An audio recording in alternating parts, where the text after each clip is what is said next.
La educación está cambiando y las conversaciones más importantes no siempre ocurren en los congresos o en los libros de texto. Ocurren entre quienes viven la educación desde adentro. Bienvenido a Entre Lecciones, el espacio donde la doctora Fabiana Ruy López y Mau Muñoz comparten una perspectiva honesta sobre lo que está transformando la educación hoy y lo que eso significa para tu práctica como docente, coordinador o director. Bienvenidos a un nuevo episodio y muchas gracias por acompañarnos una vez más en este espacio donde exploramos los grandes desafíos y las oportunidades de la educación a nivel internacional. Ahora sí que preparando esta conversación estábamos pensando en algo que probablemente nos ha pasado a todos. Y si le intentamos recordar a un docente que tal vez nos marcó, estoy seguro que la mayoría tal vez no había terminado de decir esa frase y ya encontró rápidamente un nombre, un recuerdo, una cara, una escena incluso. Y creo que esto ocurre incluso décadas después de haber tenido esa experiencia. De esto queremos hablar el día de hoy, pero bueno, antes que nada, realmente me encantaría nuevamente saludarla. ¿Qué tal todo, doctora? Hola a todos, ¿qué tal, Mau? Es un verdadero honor estar aquí con todos ustedes. Te escuchaba y pensaba que es un tema fascinante porque nos obliga a revisar una idea muy arraigada en todos nosotros. ¿Por qué algunas personas dejan una huella tan profunda en nuestras vidas mientras que otras pasan casi desapercibidas? Como científicos, investigadores, educadores, el rol que ocupe cada uno de ustedes, debemos ser valientes en reconocer que durante mucho tiempo pensamos que aprender consistía principalmente en incorporar información, dar contenido. Sin embargo, hoy sabemos que el aprendizaje también es un fenómeno emocional y relacional. Básicamente es eso en su esencia. Muchas veces quienes más nos marcaron no fueron quienes nos enseñaron más contenido, nos dieron más información, sino quienes lograron conectar esos contenidos con algo profundamente humano. No es solo retórica pedagógica, no, es biología pura. El cerebro sabemos que solo aprende aquello que realmente le emociona, que le da sentido a su existencia, que lo nota con sentido para ser abordado, incorporado, pensado. Así que es interesantísimo. Buenísimo, yo creo que va a ser realmente una conversación bastante interesante y como usted lo menciona, doctora, qué importante es darnos realmente el chance de entender desde nuestra experiencia. Ojo, y tal vez desde lo que usted viene diciendo, tal vez no recordamos solamente lo que aprendimos desde lo que usted está mencionando, sino también cómo nos sentimos mientras aprendíamos. Y si eso es cierto, entonces creo que la conversación sobre educación se vuelve mucho más profunda de lo que tal vez nos podríamos imaginar. A ver, Exacto.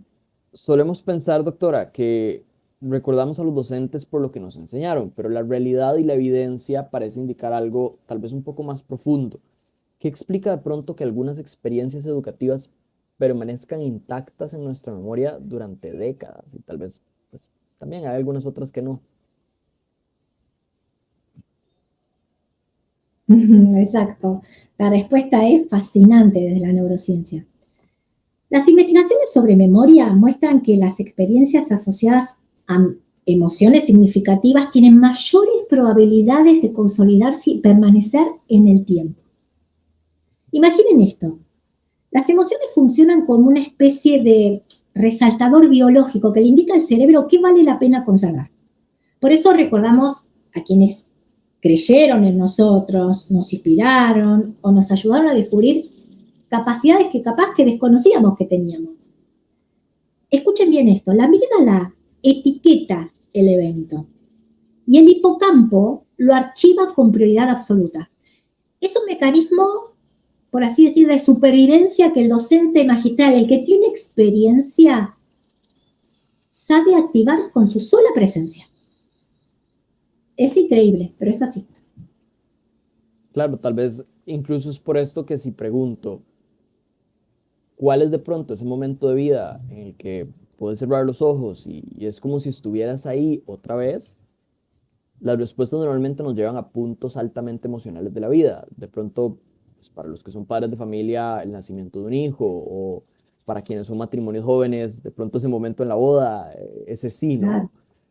Claro. Quienes, ¿qué más? De pronto quienes salieron recientemente del cole, de la universidad, ese momento de la graduación, o incluso el haber obtenido ese primer trabajo, ese primer día en el trabajo, que son cambios tal vez entre esas temporadas de la vida muy marcados, e inclusive tal vez yéndonos más hacia el final de nuestra carrera profesional, esos momentos de más bien donde nos retiramos.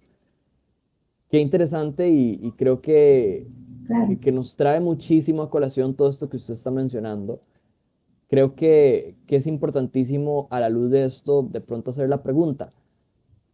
Doctora, ¿recordamos realmente el contenido, o lo que recordamos es cómo nos hizo sentir de pronto, cómo nos hicieron sentir mientras aprendíamos?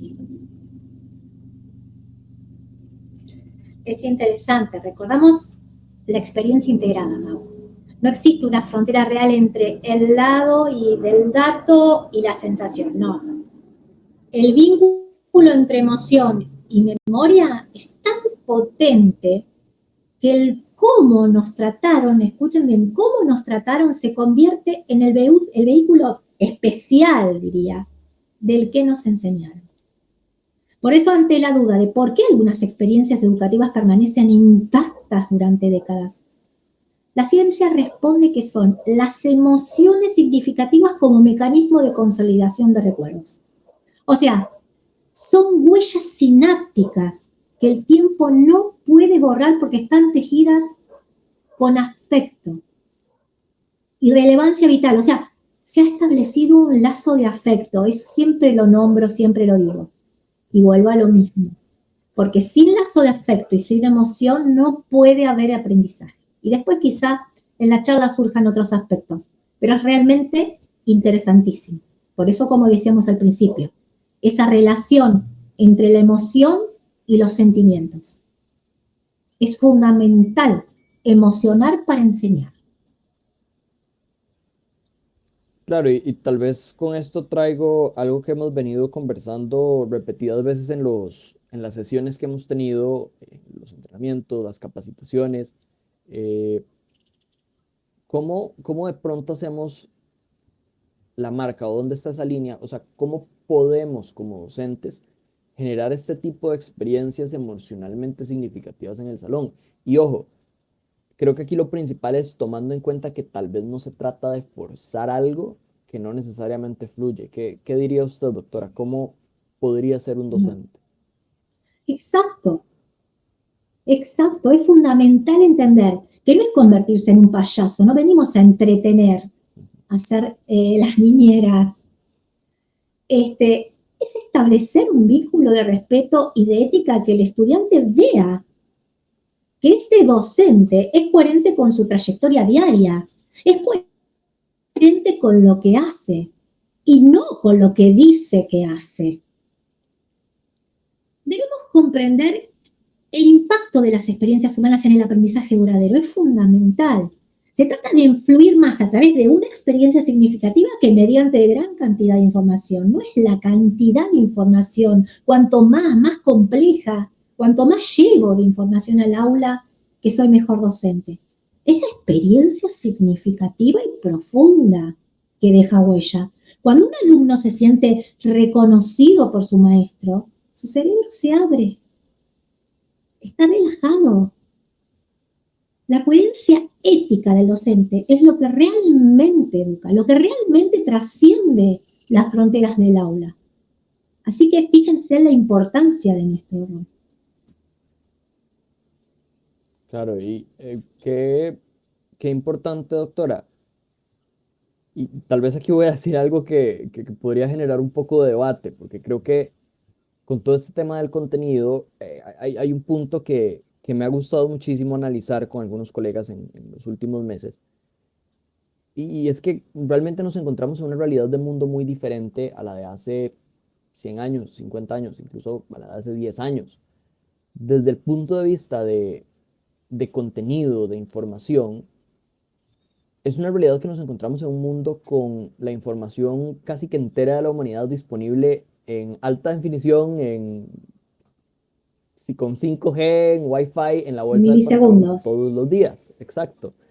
Y desde ese punto de vista, a veces siento que de pronto como instituciones educativas se dedica demasiado tiempo a preguntarse qué enseñar, cuando al final el qué enseñar es hoy accesible en milisegundos, a través de dispositivos como estos, de una computadora, de internet, y tal vez no lo suficiente a preguntarnos en qué tipo de experiencias estamos generando dentro de la institución.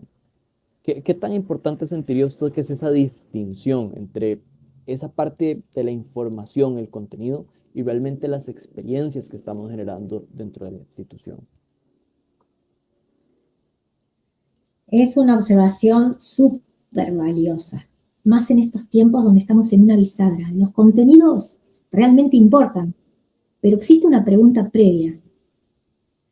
¿Qué tipo de experiencia humana está viviendo un estudiante mientras aprende?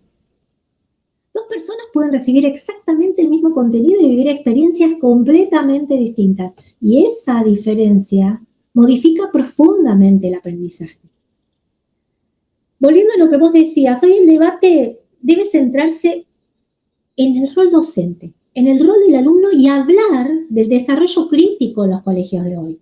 No somos bustos parlantes, somos, y escuchen la palabra que voy a usar, arquitectos de contextos humanos. Y no uso la palabra arquitectos porque sí, la uso para que tomen dimensión de lo que estamos gestando en los cerebros de cada uno de nuestros alumnos. Nuestro ser y no parecer, como decíamos hoy. Nuestro rol.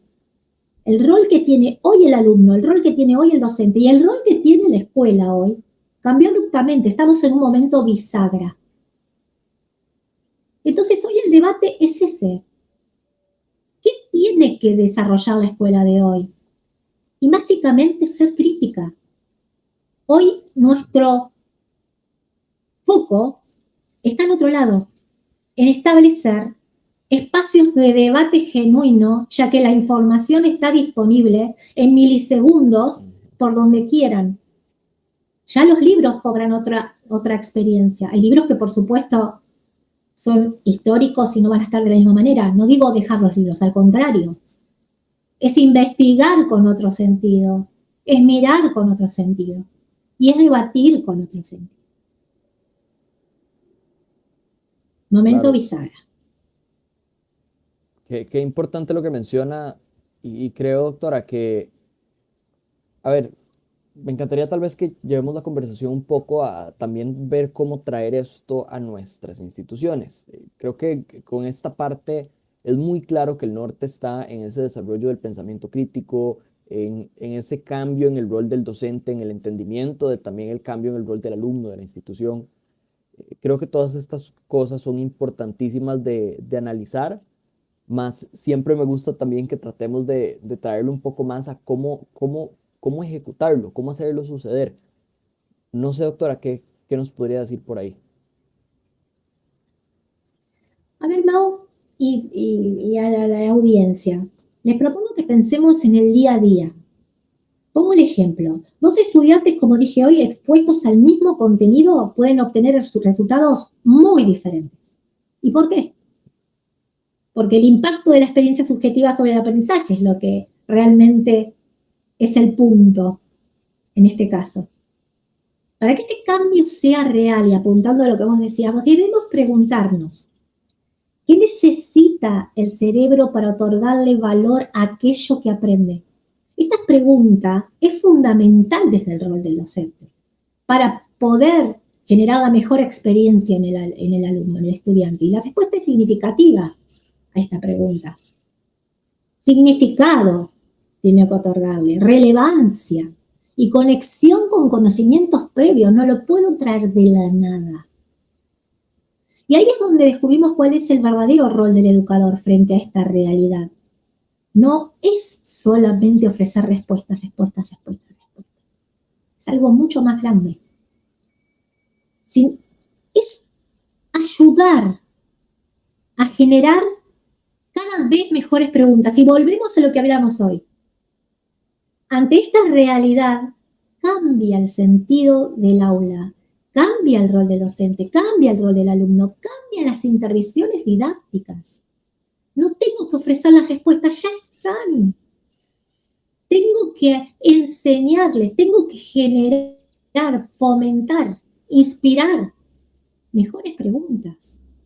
Esa es la brújula del desarrollo crítico. Y en esta instancia histórica que estamos de la educación, el desarrollo del pensamiento crítico es fundamental. Claro, hay un punto que me encantaría tocar tal vez sobre esta misma línea de lo que venimos conversando, doctora, y corresponde mucho a esta parte de realmente la seguridad emocional. Y cuando hablamos de seguridad emocional, de pronto pensando mucho en early years y en toda esta etapa temprana de la educación, hay una palabra que tal vez se asocia mucho con este sector, pero que siento que aparece cada vez más en nuestros debates educativos. Y esta palabra es apego. ¿Qué relación tiene el apego con el aprendizaje? Muchísima más de la que imaginamos en todos los momentos de nuestra historia personal. Cuando hablamos de apego, hablamos de seguridad. Las investigaciones muestran que los seres humanos exploramos mejor cuando nos sentimos seguros. La seguridad no se limita a un aspecto puntual, al hecho de la exploración en sí. Nada más que ahí se queda. La potencia. Y eso también ocurre en la escuela. Si nos preguntamos, ¿por qué los estudiantes se animan más a explorar cuando se sienten seguros? La clave es la seguridad emocional y la disposición al aprendizaje. Un alumno que no teme al error, y lo hemos hablado en otros encuentros también, aprende más. Por eso, ¿son realmente opuestas, pienso, la exigencia y la contención? Para nada. La respuesta está, escuchen bien, y qué interesante, y acá está la clave para un docente. Está en el equilibrio entre el desafío y el acompañamiento. El docente debe dominar este arte pedagógico de equilibrar la seguridad y el desafío para construir un entorno que realmente promueva la confianza y el crecimiento. Así que ahí está esa regulación entre lo que propongo, que sea un desafío lo suficientemente importante pero no imposible, y el acompañamiento necesario, atento y estratégico para generar esa comunidad de confianza y de crecimiento en el aula. Es fundamental. Volvemos a generar, a esto que decíamos, generar ese lazo afectivo y emocional para generar confianza. Y digo generar permanentemente. Somos generadores y facilitadores, guías. Propiciamos oportunidades. Eso es el arquitecto. ¿Por qué? Porque tiene que generar bases sólidas, muy sólidas, para que se sigan construyendo los aprendizajes. Sin una base sólida es muy difícil. El castillo de arena se derrumba.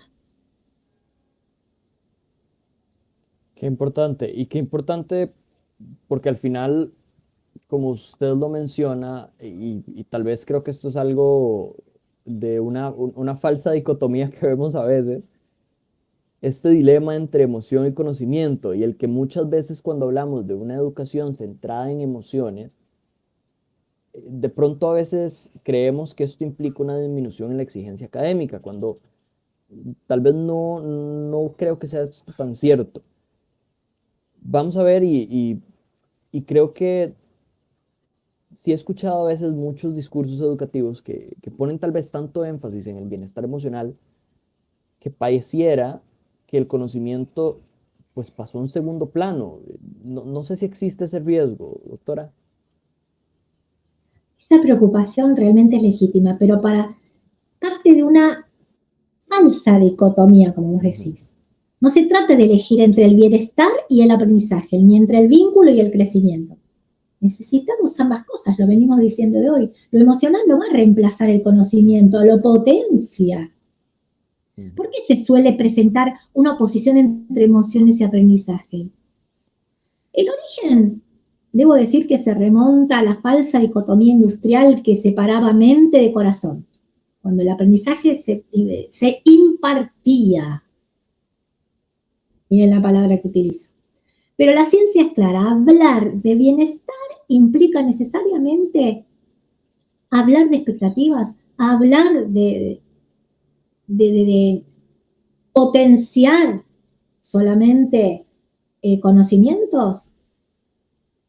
La evidencia científica sobre aprendizaje y seguridad emocional dice que no. La gran diferencia que existe entre una educación más blanda y una educación más inteligente es que la segunda crea entornos seguros, fomentando la creatividad y la resolución de problemas complejos, no imposibles, complejos. Solo en bienestar el cerebro alcanza su mayor rigor científico, su mayor despliegue. Dijimos que solo aprendemos cuando nos sentimos emocionalmente seguros. Ahora, hablábamos de emoción, cuando establecemos, y ahora digo emocionalmente seguros. Y para eso debemos generar estos ambientes que no son educación más blanda, repito, es una educación inteligente, una educación que no baja las expectativas, todo lo contrario, libera al ambiente para que esas expectativas sean cada vez más libres y mayores. Cuanto más libre me siento, cuanto más seguro me siento, más mi cerebro va a poder resolver y más mi cerebro va a poder establecer conexiones sinápticas que amplían la plasticidad cerebral. No quiero ir más porque ya me empiezo a profundizar con la neurociencia y nos vamos a ir. Pero quiero que se entienda, esto es generar ambientes emocionalmente seguros. Es una educación más inteligente. Buenísimo, buenísimo. Doctora, y tal vez aquí me gustaría tornar la conversación un poco con la vista hacia adelante, más bien, que hablemos un poquito del futuro. Ojo, estoy claro que nadie tiene una hojita de cristal, pero cuando pensamos en nuestros jóvenes de Lo hoy, tenemos claro. que están en las aulas, y pues muchos de ellos, si Dios lo permite, van a llegar al año 2050.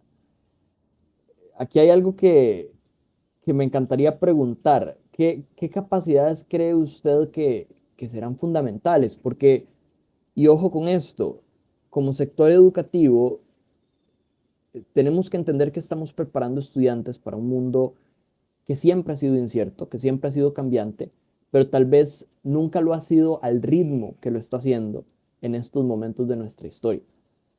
Realmente la curva tecnológica ha permitido, creo que un crecimiento exponencial de muchísimas áreas y por consecuencia nos tiene viviendo tal vez en un ritmo un poco más acelerado de lo que hace muchos años se prevía. Y me acuerdo y se me viene a la mente una frase de un jugador muy famoso de hockey que cuando logró ganar el Stanley Cup, que es pues, realmente el máximo, la máxima copa dentro del hockey, en una entrevista le preguntaban, mira, ¿cómo haces? Porque te vemos jugar y es impresionante, es así como era Messi jugar fútbol, pongámoslo así, pero en su lado del hockey.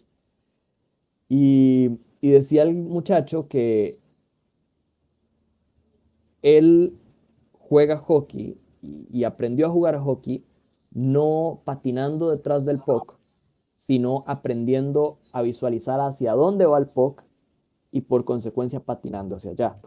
Creo que como sector educativo nos toca un poco hacer eso, el entender hacia dónde va a ir el puck para anticipar y poder realmente preparar chicos para un mundo, reitero, incierto y que va a ser muy cambiante, especialmente en estos años, va a ser muy cambiante. A la luz de todo esto, doctora, ¿usted qué consideraría o qué capacidades siente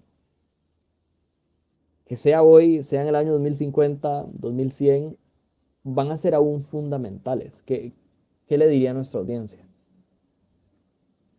Uy, wow, cuánto tema ahí para desarrollar para montones de charlas, ¿no? Pero creo que desde mi punto de vista, lo más importante que necesitarán es aprender a convivir con la incertidumbre. Una palabra que vos utilizaste. Durante mucho tiempo educamos para un mundo realmente predecible. Sabíamos todo, estaba todo ordenado. Ya lo hemos dicho en otros encuentros también. Hoy eso creo que ya está claro que no está garantizado. Por eso, una de las capacidades más importantes será la adaptabilidad entendida como esa capacidad de seguir aprendiendo, reinventándose y encontrando el sentido en contextos que están cambiando de manera constante y vertiginosa. Debemos entender por qué la incertidumbre se convierte en una habilidad que debe aprenderse. Estamos en un momento bisagra. ¿Por qué la incertidumbre es tan importante? Tiene que desarrollarse, entrenarse en esa habilidad. Es por el cambio de paradigma social y laboral. ¿Qué significa entonces ser adaptable? Significa aprendizaje continuo, reinversión personal constante. Y en una época saturada de información, como dijimos antes, el pensamiento crítico, que es un poco lo que venías diciendo hoy del jugador, discernir, cumple el papel de permitirnos justamente eso, analizar, comprender, investigar, profundizar la complejidad. Esa es la verdadera herramienta que creo que es para generar realmente una supervivencia adecuada. Qué importante, doctora. Y al final esto me trae a nuevamente reflexionar sobre la labor que hacemos como sector educativo, porque, y tal vez es algo que me conmueve bastante, es una realidad que la mayoría de nuestros educadores, que la mayoría de las personas que estamos en esta industria, creo que nunca vamos a realmente llegar a conocer el alcance real de lo que trabajamos. Y sobre lo que usted viene mencionando, creo que es importantísimo pues también destilar un poco sobre el rol del docente en este caso y entender tal vez qué nos dice todo esto que venimos conversando sobre el valor de educar en este año, en este tiempo de la historia, en este siglo, particularmente en este año 2026, con tantos cambios y tanto asunto que hay alrededor de la educación. ¿Qué nos diría usted, doctora? ¿Qué nos dice todo esto sobre el valor de educar? Tal vez, pienso, ahí radique parte de su grandeza. Vivimos en una época obsesionada con los resultados inmediatos, instantáneos. Pero la educación funciona con otra lógica. Muchas veces, nosotros educadores, influimos en decisiones, proyectos y conversaciones que ocurrirán años después y que jamás vamos a conocer. Piénsenlo así. Y si nos preguntamos por qué la educación opera con tiempos tan distintos a los de las otras actividades humanas, la respuesta es por los impactos diferidos y la transformación personal de cada uno. ¿Qué hace tan especial a una influencia que muchas veces permanece invisible? No vemos, no sabemos cuánto influimos, ni lo vamos a saber. ¿Qué es lo que lo hace tan especial? Pregunto. ¿Qué es la construcción justamente silenciosa, ni más ni menos que de futuros posibles? Por eso, Mau, podemos considerar la educación como una forma de trascendencia humana por el efecto multiplicador del legado educativo. Estamos sembrando en campos que quizá y seguramente otros van a ver florecer, pero estamos acompañando ese tránsito. Y tener en cuenta, y vuelvo a la palabra arquitectos, acá iba, a esto iba. Nunca sabremos cuán importantes fuimos y qué tipo de arquitectos fuimos y pudimos generar esas bases sólidas para ese momento y para propiciar los futuros, que no vamos a saber en qué instancia ocurren y que no vamos a saber si ese docente hasta dónde influyó, hasta incluso con su propia especialidad. ¿Cuántos de nosotros elegimos las carreras por un docente que nos inspiró también? por un deportista que nos inspiró también. Entonces, ¿cómo saber hasta dónde podemos influir? Lo bueno es saber que debemos influir de la mejor manera y que nuestra responsabilidad ética es influir de la mejor manera, porque trabajamos ni más ni menos que con personas. Buenísimo. Doctora, creo que, y se me viene mucho a la mente una frase de un señor muy conocido, que él decía que siempre parece imposible hasta que se hace. Don Nelson Mandela, creo que a la luz de todo lo que hemos venido conversando, algo que me gusta siempre decirle a mis chicos cuando estamos en desarrollos académicos, en procesos de crecimiento, en todo este tipo de cosas, en el proceso educativo en general, es que es una realidad que muchas de las cosas que tal vez van a ver el día de hoy son cosas que a su realidad de vida son imposibles de hacer. ¿Por qué? Porque es contenido al que nunca han sido expuestos, son dinámicas a las que nunca han hecho y por consecuencia no les va a Claro, salir bien a la primera. Algunos tal vez sí, pero a la gran mayoría no nos saldrá bien a la primera y tenemos que darnos ese chance, ese momento de poder permitirnos no ser tan buenos en algo para poco a poco irnos construyendo y poco a poco irnos desarrollando. Entonces, traigo tal vez esto a colación desde todo lo que hemos venido conversando, porque siento que tal vez durante esta conversación apareció una idea de fondo que me parece muy importante resaltar, y es que la educación deja huellas que muchas veces no podemos medir. Reitero, estamos trabajando sobre visiones de vida, especialmente con nuestros jóvenes, incluso con adultos en algunos casos, sobre visiones de vida que tal vez no han hecho esto antes y por consecuencia en sus mentes puede ser imposible. Sin embargo, es ese trabajo nuestro el que estamos haciendo, desarrollando, promoviendo un espacio pues óptimo, todo esto que hemos hablado de emociones, de vínculos, de seguridad, de pensamiento crítico y por supuesto de futuro, creo que se vuelve importantísimo y tal vez me gustaría tratar de traer esto a tierra, haciéndole una pregunta, tal vez ya para ir cerrando, doctora.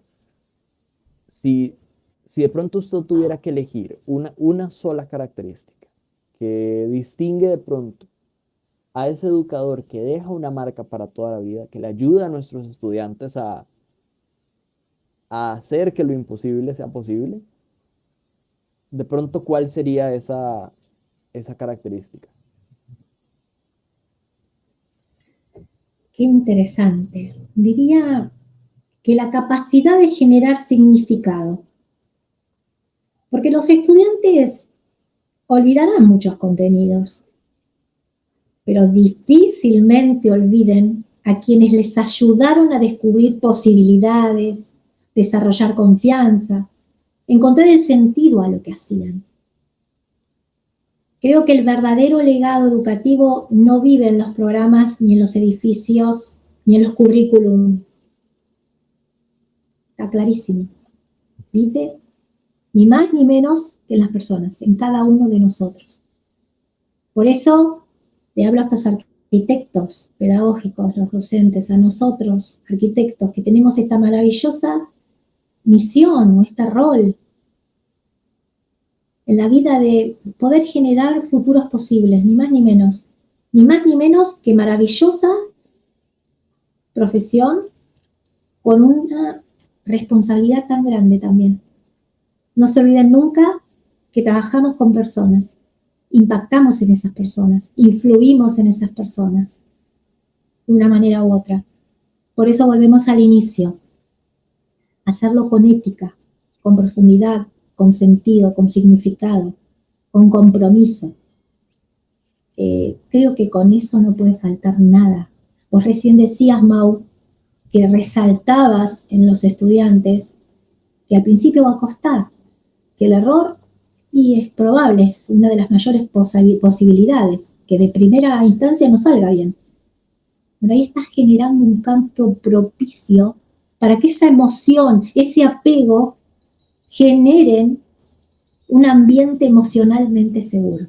Lo tomo como otro ejemplo más que le podemos dar a la audiencia de con cosas tan pequeñas y tan grandes a la vez, podemos influir positivamente en estos ambientes que, como dije hoy, trascienden el aula.